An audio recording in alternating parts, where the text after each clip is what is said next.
I could piggyback on that, I think the other piece of that is you need to be certain that your principal sees you as more than just the music teacher. You need to be part of the entire educational team who's concerned with the entire educational program. If the only time you have a conversation or get involved with a committee is when you think it's going to negatively affect your program, you're letting your administrators think that that's all you care about. Now, even if that's true, and it shouldn't be, you need to let the principal know that you understand there's more taking place in that program than just what takes place in that school than just what takes place in your program, and you care about it, and you're willing to ebb and flow. If every time something infringes on one of your classes, and you're in the office complaining about that, and that's the only time the principal sees you, that's not a good way to build a relationship. If you are partnering up with other educational professionals in the building and you're talking about all school problems, I'll give you a perfect example. I had one conversation with one of my teachers about students having coffee in the room. We had a school policy, no drinks in the room, and this really good teacher just decided that's not important enough for me. I'm not going to worry about it. I don't see any problem with it. And it took a year, but we finally got the teacher to understand that you're part of a team. You can't put yourself out there on a ledge. And again, superb teacher, best practices, except for that one thing, which was driving every other teacher nuts around her, because the kids would walk out of the room, and then the next teacher's the bad guy. You got to throw that out. But Mrs. Smith just said. So be part of the team and make sure the teacher sees you as part of the team. Take part in all those bits. And I know it's tough. We're all so busy. But really, that's really important. And I think, well, Nancy, that was a great response. I think you're right on point there.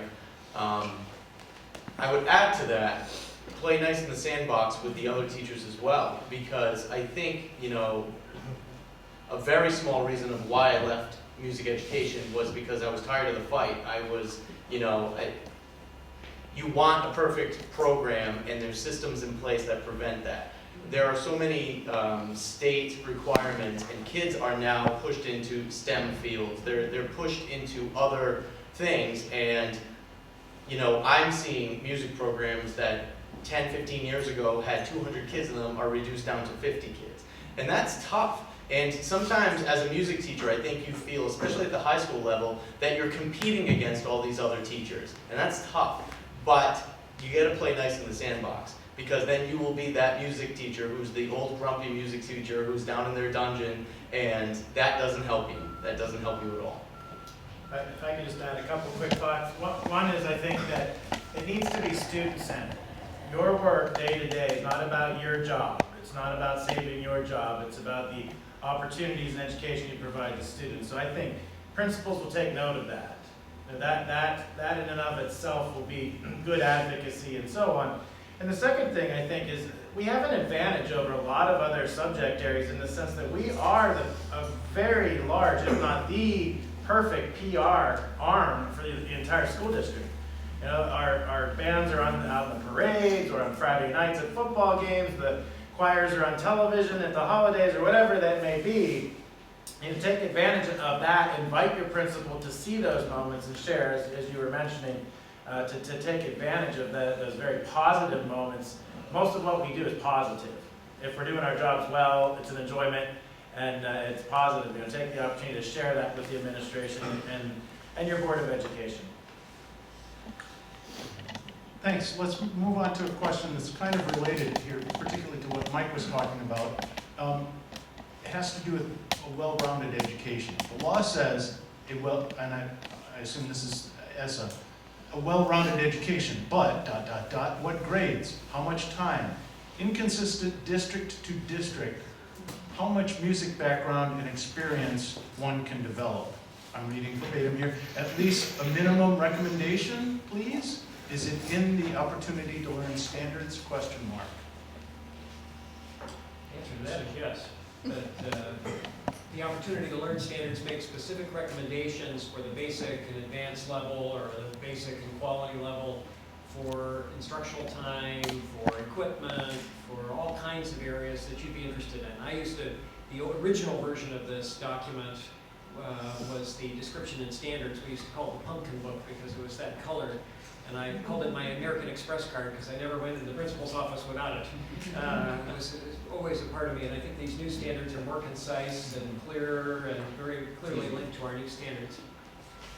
Yeah, yeah, and I would add that most places, and I would think it'd be the same in Rhode Island, it's up to the individual LEA and the individual school district to determine how much and so on. So that's where your advocacy work comes in, to try to have a requirement for a credit to have music be part of that well-rounded education. I highly doubt, and Tushar can jump in on this, but I highly doubt the federal law at the federal level would legislate what well-rounded is. They have, by saying music is part of that. So then it gets turned to the state, and I don't think too many states are going to define that it's, you know, X amount of hours or a certain course. Now, you all have done very, very well with that, and having certain courses prescribed, or at least opportunities prescribed. But in the most cases, I think when it comes down to the answering this question, it's the work you do with your music folks and your administration at the building level. But using the Opportunity to Learn standards as a guide would certainly help you. We can go on with another question from the sticky notes, but I also want to make sure that you know that you can raise your hand and chime in at any time, please. So, are there any questions right now? Here's one. Where'd it go? Here's 10. Where'd it go? Where'd it go? There has been talk, we've covered some of this, but there has been talk about the new Trump administration wanting to dismantle Common Core. Does ESSA have to be rewritten, or will it still stand with whatever takes Common Core's place?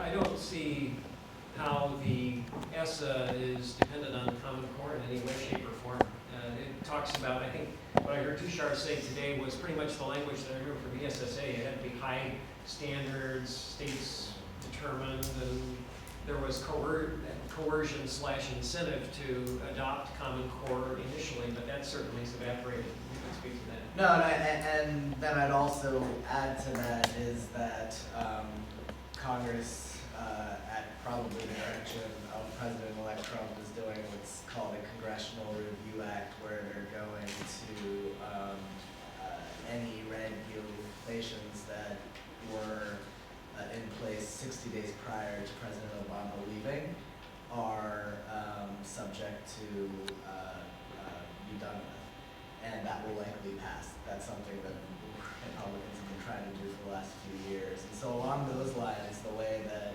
it's looking right now is that it's going to be even less federal government interference as it comes to ESSA or as it comes to standards. I should just add parenthetically that, first of all, the Common Core standards were thoughtfully written. They were not a federal initiative, although they were incentivized by the federal government. They were a cooperative effort by the governors, many of whom are now running the other way now that there's been a backlash. Notably, Rick Perry and the Wisconsin governor, Scott Walker. They also are very arts friendly. You'll find many mentions specifically of the arts in the standards, and they're very compatible with our new standards, quite intentionally so. Lots of emphasis on higher order thinking and creative thinking, etc. With all this rhetoric that's going on, and they've been demonized, you don't want to lose the baby with the bathwater. These are better than what we had in most states previously. So they're going to be gone for political reasons if they're gone more than qualitative. And I mean, just speaking to that, it seems, in my humble opinion, and don't come back to me if it actually happens, but I don't think a law that says, you know, let's abolish Common Core is going to pass. I think what he's trying to do and what he'll ultimately, you know, try to end up doing is to ensure, which ESSA, by the way, actually all that he does, there's no incentives for standards of any kind, states, regional, like it's supposed to be separate now. No incentivizing at all, but short of that, I don't think there's much more that will happen. it's harder to get states to adopt a set of standards that were developed at the national level, like our standards. So there are states that have been essentially adopting the national core art standards without saying so. They've subjected it to review, and they give them some other kind of name, but they're the standards by any other name. And let me just say, that's why it's so important for us to have it adopted as a national core art standard, because then it has more leverage. So that when you are being evaluated and you're writing your lessons and you are putting in your SLOs, this is a national standard. It's not a state-based standard, it's something that across the US people are using. So I want to make sure that the words are in the Rye Brown Department of Ed, and it's on like the little tabs going down, so you're held accountable to something you're already doing. Very well, we're on that topic, just very quickly, one sticky I picked up the board. I originally thought this was, they wanted edible versions of the standards, but it's editable. So, I thought that was a good idea, we could really sell it. The editable version of the standards is already available on the NAFME website. You go to nafme.standards, you get a choice between the PDF version and the Microsoft Word version of those. So, and that actually is the version of the standards that I would commend most music teachers to, because they're written in a format that's more readily usable for curriculum. That format. You can customize on the other side and do a lot with it, but it's a little cumbersome. You can go to NAFME site and get more useful stuff. And the Google Slides that Scarlett, Matt, and I created, the last slide has the link to the NAFME website, so that you're able to pull up the original besides our shortcut version, to pull up the original so you can access it at any time. And it's easier for you if you need to cut and paste or you need to highlight and copy. It's on that link as well. So as soon as we can get those Google Slides out to you, we will. And if I could just commend the work that you all have done here in Rhode Island to actually have your state board adopt these standards. The resources that are available to you through NAFME for these specific standards are huge, because they were meant to be voluntary. So in Pennsylvania, we went to our Board of Ed and asked them to consider this, and they had no interest at all in looking at any standards, let alone arts and music and so on. But what they did give us an endorsement on, they endorsed them, and then they also provided some small amount of funding for us to do a crosswalk between the Pennsylvania state standards and the new national standards, and then subsequent work on some curriculum development, model curriculum frameworks, and so on. So it's a little different in every state, but I would say that you all will be further ahead, because you're not having to reinvent the wheel or create resources that are already there. For instance, the Opportunity to Learn standards that we keep talking about already have the national standards, as a bridge piece there. It's all written out for you. So it's good for Rhode Island. And I can weigh in that Rhode Island and Pennsylvania are way ahead of Massachusetts. We spent 2 years crosswalking the national core with the Massachusetts frameworks, and it was supposed to be either adopt or adapt this fall, and the commission has put the whole process on hold. So we're in limbo, and our state regs still require all of our measures of growth to be focused on the Massachusetts frameworks in the arts, because that's all the state is officially adapting. So. And if people start talking to you about national standards, and are these another one of those national core, like the core, Common Core, you can say to them quite proudly that the process of developing these standards was so different than the way the Common Core was developed, that there is no way that you could consider them closed door, behind closed door, think tank in Washington, D.C. kind of work. We literally had over 1 million data points of input about these standards that were reviewed by somebody, much of them by me, much to my wife's chagrin, in this process. And we engaged not just once, but twice, drafts that went out for which many of you offered input. So these standards were a collective effort, people across the country, and we consciously tried not to model the process after the Common Core and wanted to be inclusive. So it's very different. Great. Let's turn the conversation to a little bit different corner for a little bit.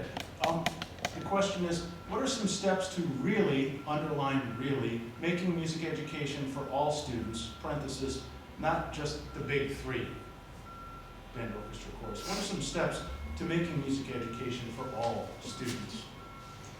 And this would be a great time to hear from some of you too, what you've done as well. But anybody up at the table want to start in on that? Dave? I think one of the challenges is finding a way to put a spotlight on those other things. We're very used to putting spotlights with our bands, orchestras, chorus, jazz ensembles. It's more challenging to put spotlights on the guitar classes that are taking place. All free guitar. Again, Rhode Island leads the charge with that, the idea of having an all-state guitar ensemble. And how often do we invite our cable channels into our non-performing music classes to see what's going on? How often do we invite the students who are being creative to put a spotlight on their non-formal performances? So finding a way, I think, is one of the ways, is try to find a way to put a chapel. It's easy for the traditional groups. Most of us in this room were brought up and fell in love through those traditional venues, and trying to find a way to put a spotlight on the non-traditional areas. So a related question that I picked off, which is I teach general music at the high school level, but have difficulty finding resources and models. And this is part of that process, being able to provide good examples of this work going on. Suzanne Burton published a book on middle school practice where she took a variety of different approaches to the middle school general music, secondary general music program that include guitar and composition and some of those others. So there are resources like that available through SAGE, through NAFME, and states that have been wise about this have found people in their own states who are doing that kind of work and made sure that they were featured to share the work that they're doing at conference. Even if some people are a little uncomfortable because they've been experimenting. This is not familiar territory for a lot of us. The first time that some of us picked up a guitar, it's not our original training, but if you encourage them to come in so that you can have the conversation, whether they're like-minded people, they can become a group that supports each other as they're venturing into these areas. I would jump on this too, that really it's you. It's you as the music teacher in your school that wants to make the difference for all children, not just for the typical ensemble kids. And we need to get out of our comfort zones. You know, I was trained classically all the way through. I wanted to be, and I do have a very good wind ensemble, and that's what I wanted to be, a conductor in, you know, the next Reveille, or maybe not Reveille, but yeah, right. But you know what I'm saying? Like, that was where I was, and I think just as philosophies have evolved, so must our teaching. You know, and even teachers that have taught for 20, 30 years, it's not too late. It's never too late. I think that the idea of you stepping out of your box can be scary, and you look at your time and your schedule and so on. But at the same time, it's incredibly rewarding to be able to connect with kids that maybe you've never connected with. I have the most diverse class probably in the school with this Rock, Rap, and Revolution class that I'm teaching this year. And the discussions we're having about access, equity, diversity have run parallel with a lot of these discussions that we've been having at the national level and across education as a whole, really. It's amazing what kids will show you and teach you. And this class grew out of another class that I started. I convinced my principal, I said, everybody likes music. I believe every human being needs music as part of our who we are. And she said, yeah, I agree. And I said, well, can I offer a class called Music in Our Lives, where they can bring their music to school instead of us trying to cram school music into them. And she said, all right, run with this. And so we looked at music through 3 different lenses, through a sense of creative artistry, through a sense of music as communication, and then music as an entertainment. Kids love video game music. Kids love the movies music, that kind of thing, and soundtrack music. And so we ran with that for a while, and it was an experiment. It was absolutely an experiment of trying to connect and see how kids interact with music in the school, outside of the school, and instead of the Vaughan Williams and the Holst and the traditional. And it was a wonderful learning experience for me, and very enriching for me as a teacher, inspiring in the sense that then I could make those connections. I could make those, bring in some of the processes into, so why do you like that music? And we could go deeper into discussions, and it's now kind of taken a focus to rock specifically in terms of scheduling and so on. But to the point, you can do this. You can do this. Anybody can. If I can do this, anybody can do this. And don't be afraid. Ask the questions. I'm sure Rob and your RMEA folks have lots of resources. I'm sure you've got a ton of. This Rob has a ton of resources to point in those areas. Dave, Yeah, actually, it is oftentimes general music teachers that we look to as ensemble directors, conductors, for inspiration in this area. Because we kind of tend to teach the way we've been taught, and yeah, I want to be that conductor. But learning, look, you can teach rhythm either through band music, orchestra music, choral music, or guitar, or listening to rock music and dissecting rhythm of a certain piece, listening to Stairway to Heaven and that particular drum fill that kind of feels like it's a half beat earlier than it comes out. And when students kind of get that sort of thing, because you've seen it, you've heard it, and you show it to them, it's what great general music teachers do all the time. And so to elementary general music and middle school general music for ideas about high school. And one little thing is maybe starting, if it's a survey of music, rock and roll, or how we got, instead of starting back, in the Renaissance and going forward, maybe starting like yesterday and go backwards historically and start with something they know and then work, well, here's the influence of that. Well, you like this rock, well, listen to this blues. And then, okay, now listen to these African rhythms, okay? And now, so it just many ways to do it. Yes, please. I had an assistantship at URI last year, so I was teaching a gen ed basic music composition class. And I was actually teaching some of the same concepts that I would do with like a 5th grade class to that college level beginning class. So maybe I could recommend looking upward toward a college level if you're at the high school, and also obviously looking down. But don't think just because they're older that they necessarily need to do this sophisticated stuff, because they might not necessarily know all those general basic note values. So Right. it was helpful for me. Exactly. Thank you. and something to get past too, and I'm sure this committee up front would have some good discussion, but not everybody needs to know how to read notation. And if we can get past that concept, maybe I'm we going do to jump agree. out of my chair. Yeah. We have such a snobbish Western music-based concept of what music literacy means. I had a teacher who finally moved on, but the whole concept was every kid, if they can't read music, they're not musically literate, and I'm going to do whatever I can to get them to read music.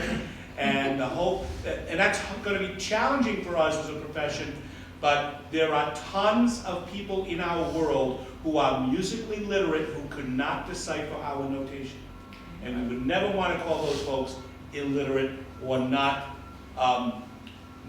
proficient as musicians because they can't read traditional notation. And it kind of goes along with, I'm sorry, I'm on a roll. It kind of goes along with general music. And I thought I heard a little bit of this earlier today, and this is not, I hope no one takes offense, but there's still a concept like, oh my God, I have to teach general music instead of band, or chorus, or strings. And we have to do a better job of getting over that. There's nothing wrong, and the longer I stay in this business, the more I want to do general music stuff in my bands and choruses and strings, so that they get all that cool stuff that they don't get because they're worried about doing the next whole suite and everything else. And you want to talk about all kids? We really need to beef up the general music teaching skills of every music educator, regardless of what their specialty is. At the same time, to be fair to the University of Michigan Music Department, that the band director was telling people to stop using that ugly jazz phrasing, and everybody had to rehearse across the street. Now they have a doctorate in jazz studies. But I had an intro to music course with a man who sat down at the piano on the first day of class, played very well, and slammed his fingers down, and this instrument makes me sick, it's so limited. And we moved from there into Indian raga and the 22 Sruti per octave. And the journey was incredible. Every musical concept that we studied, there was a classical music example, a popular music example, and a non-Western example of that. In our minds, I could just feel it going as we opened up. And that acceptance of diversity, this is the conversation we were having during the break, that idea of acceptance of difference is such a fundamental concept. It has such power to convey that we really need to go there in our classes. We need to get kids to think about music in a broad way. The only way we can do that is to stop thinking narrowly ourselves. I suspect this is a fairly youthful group in the room at this point in the day. Only old people have run through the snow, maybe. But you probably are getting over that we're probably past it. But we do have a problem, and it's a chicken and the egg problem. And like every other chicken and the egg problem, basically you have to inject the chicken and worm the egg both to solve it. And that is the fact that when we go through higher ed, there's a system that preserves itself.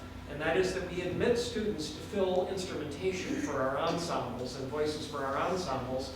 And therefore we don't, I mean, what do you do with an accordion major? We accept them as they're good, yeah.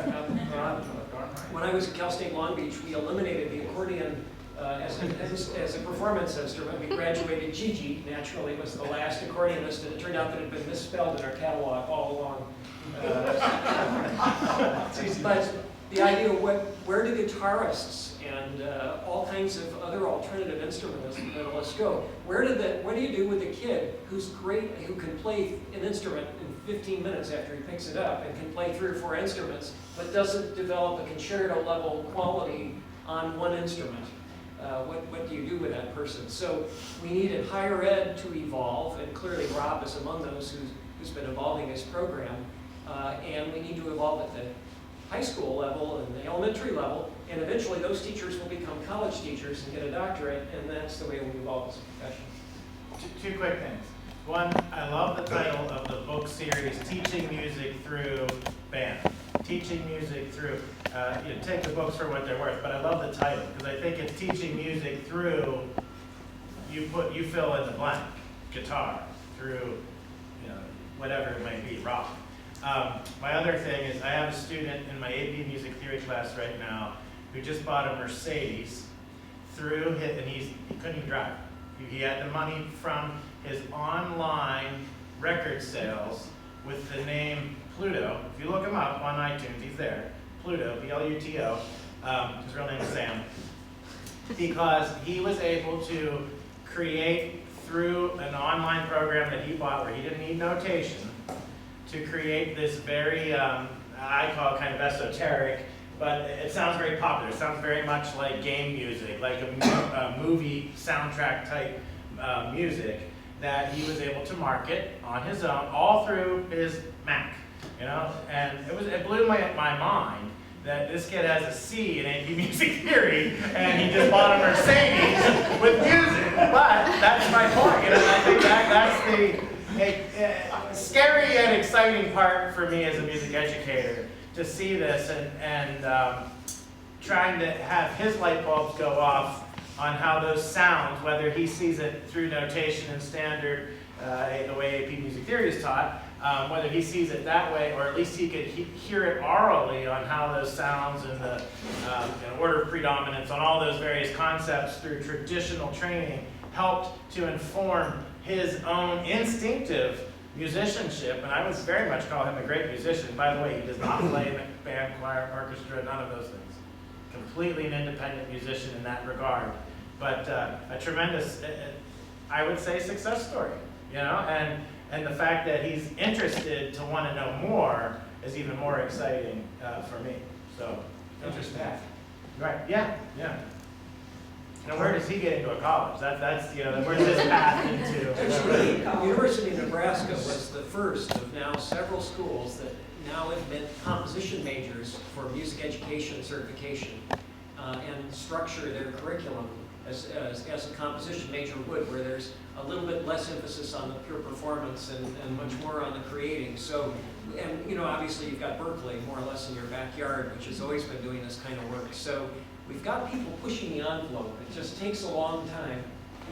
If I could just put in a short advertisement, we're considering that here at the college too, at Rhode Island College, is an undergraduate performance major. So, an undergraduate composition major. But the point that I wanted to make, and then we'll take questions from you, or we have one or two more before we kind of finish up here this afternoon, is that what I hear a lot of people talking about are musical skills.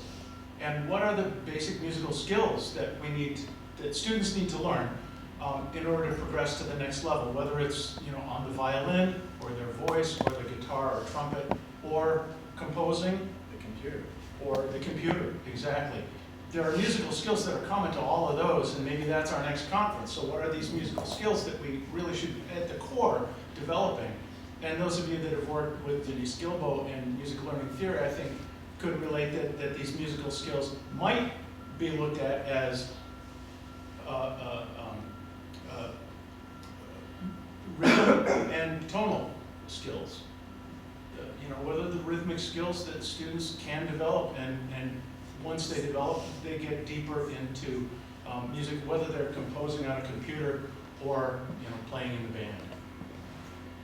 So, do we have any questions? Anybody like to chime in or make a comment? I'd like to. It was a used Mercedes.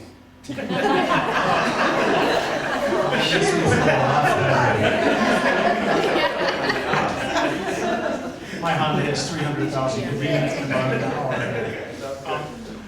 Then let's perhaps close up today's conversation with advocacy, because that was a huge part of today's conversation as well. I have a question here to get the ball rolling. Two questions here, and then I'll let it go where it goes. First of all, how to change public opinion of public school teachers, despite the media, politicians, and years of propaganda. Anybody want to take a stab at that one?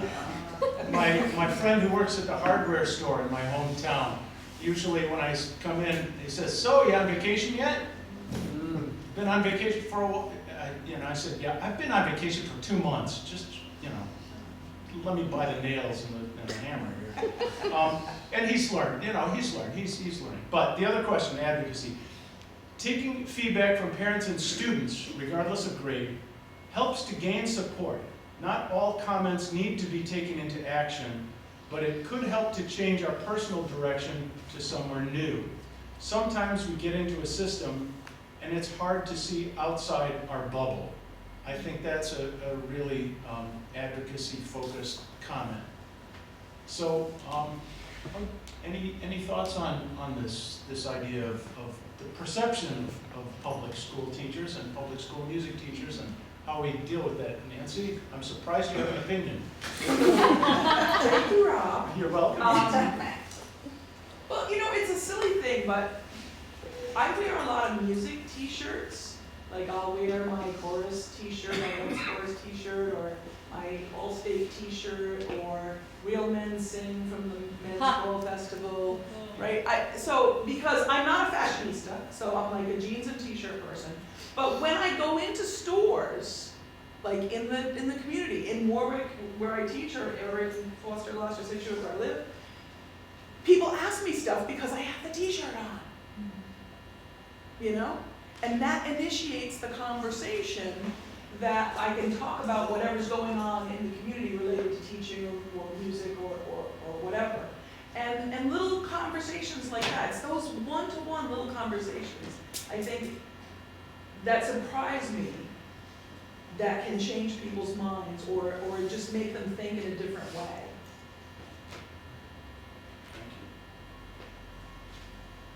Nicole? I feel like when I hear negative comments about public school teachers, that is a problem that's sometimes beyond us. And we take on the burden of trying to prove that we are better than we are, but we're already wonderful. And when I hear people talk, well, these students are in this low-income area, and those teachers are probably the same. And I work in an inner city. I work with students who are in shelters, and some who live with aunts and uncles that aren't even their aunts and uncles, and come in with the same clothes they've worn for 3 days.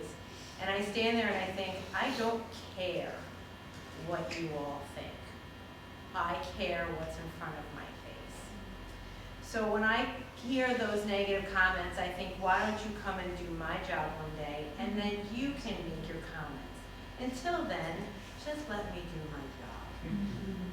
That's all I'm there, that's my job, is to take care of my students and to be their band and their mom for a day.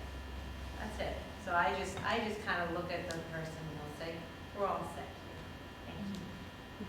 We also have a history. All of us here in this room have been blessed to have been taught by teachers who wanted to teach those students who are already engaged somehow with music. Our private teachers, you know, we loved our private teachers, and we still do. Public school music teaching, though, is really different because our job is to engage students who aren't engaged in music already, right?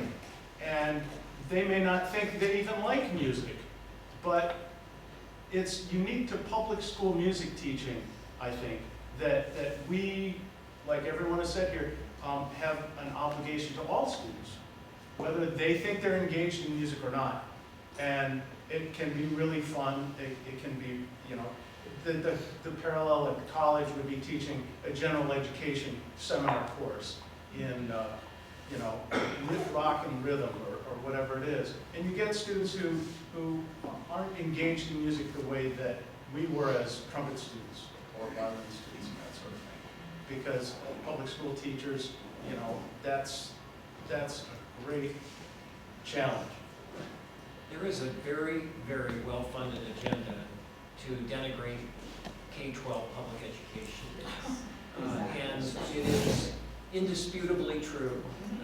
And there are individuals we could identify, the Koch brothers being among those, and Betsy DeVos probably in some ways also, who've never been in public education themselves, who systematically attack education. The head of Netflix, to which many of us subscribe, has stated at a charter school meeting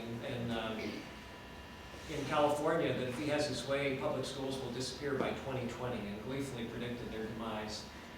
So there is a great deal of money behind this idea, and free enterprise, and potential for profit driving many people, promoters of for-profit universities. I'll share one story that I tell to people who are business oriented to help them understand what a teacher's job is very quickly.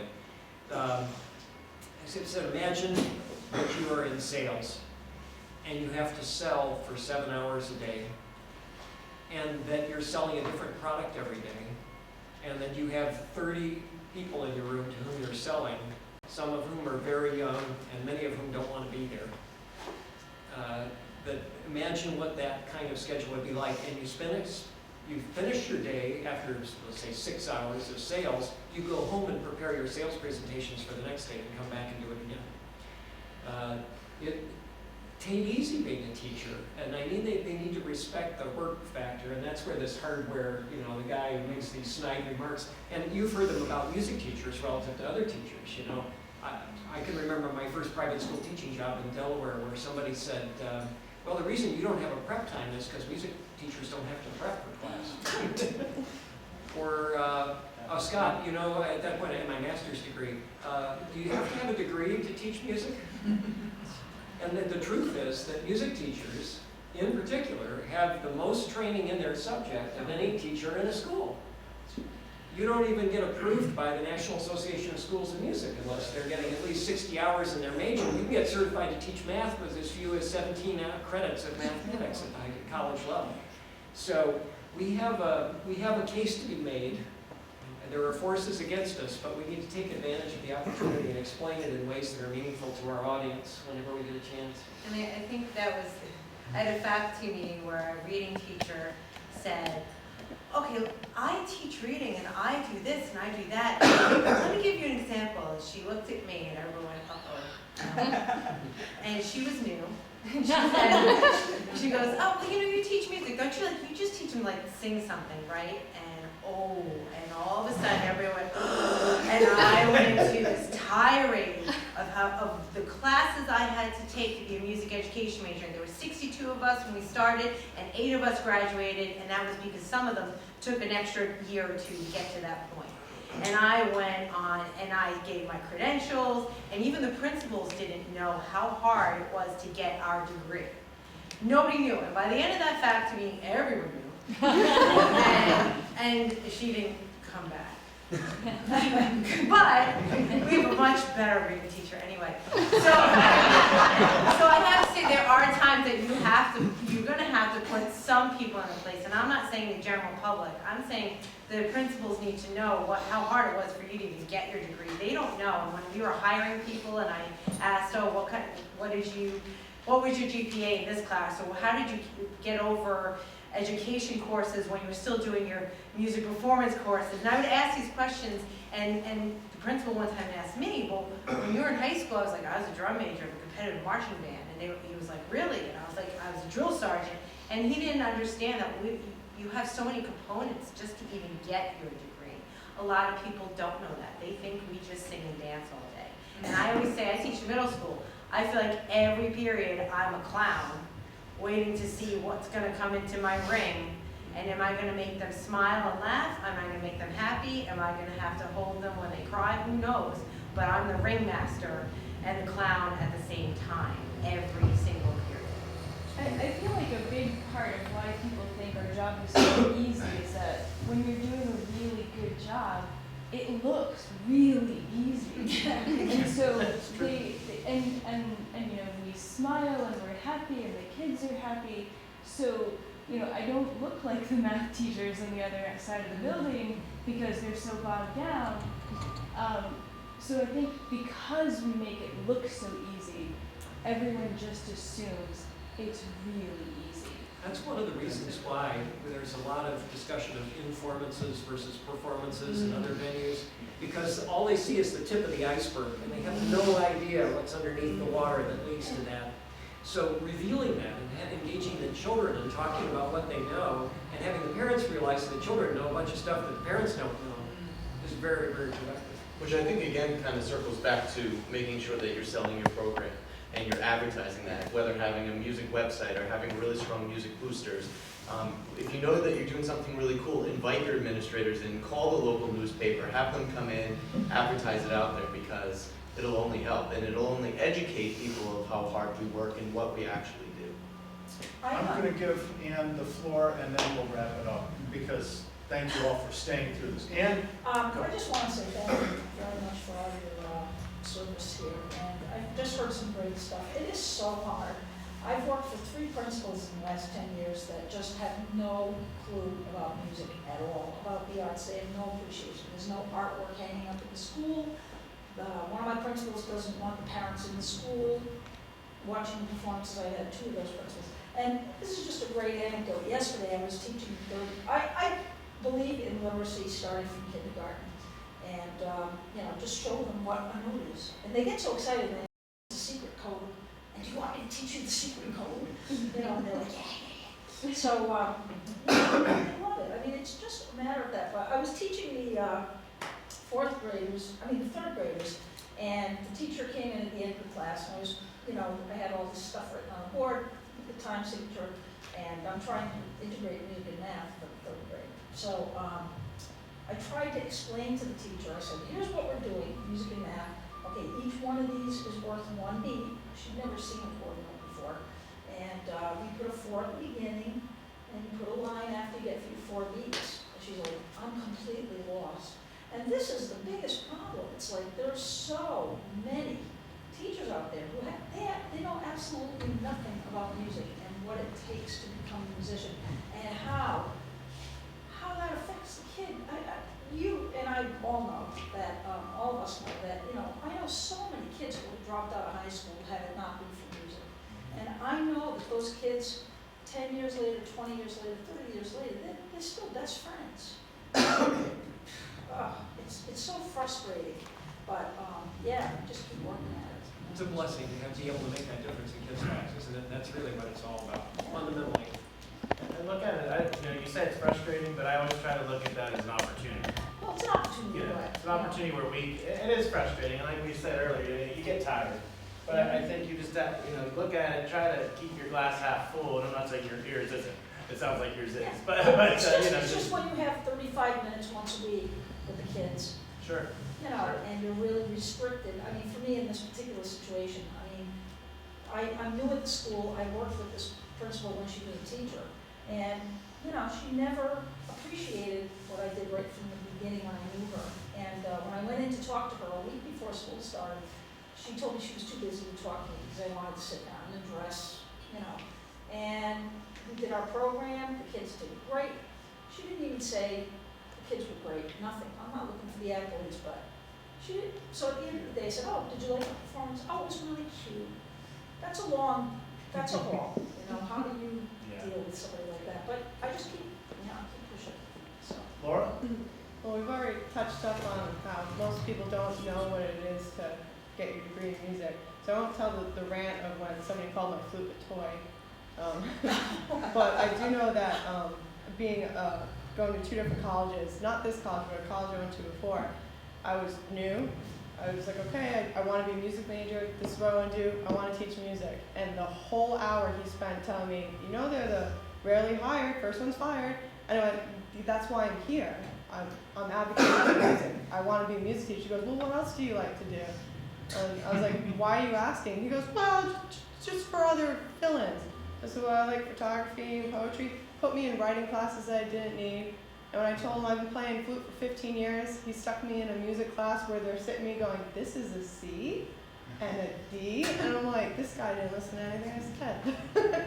So a lot of people getting lost is because the advisors are pushing them away. You're going for music. What else do you do? There's been a decrease in the applicants for music ed programs around the country to the point where, actually, ironically, they're lying to you when they tell you they're not jobs for music educators. There are lots of jobs for music educators around this country right now. There's a shortage of music teachers, and that actually is, to me, the biggest threat to music education. All these other factors we've been talking about, if we can't provide quality teachers to go into the classroom, we don't have a future. So we need to be encouraging kids to be excited, the opposite of the experience that you've had, about the possibility of changing lives the way we all know we can through music.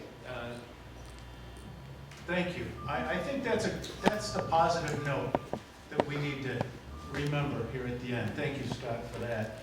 And I want to take just a last opportunity to thank all of you and let you know that these guys, yes, they're going to hit the road in a little bit, but not quite yet. So if you want to come up and pick these guys' brains, now's your opportunity. Thank you all panelists so much for being here today. And thank you.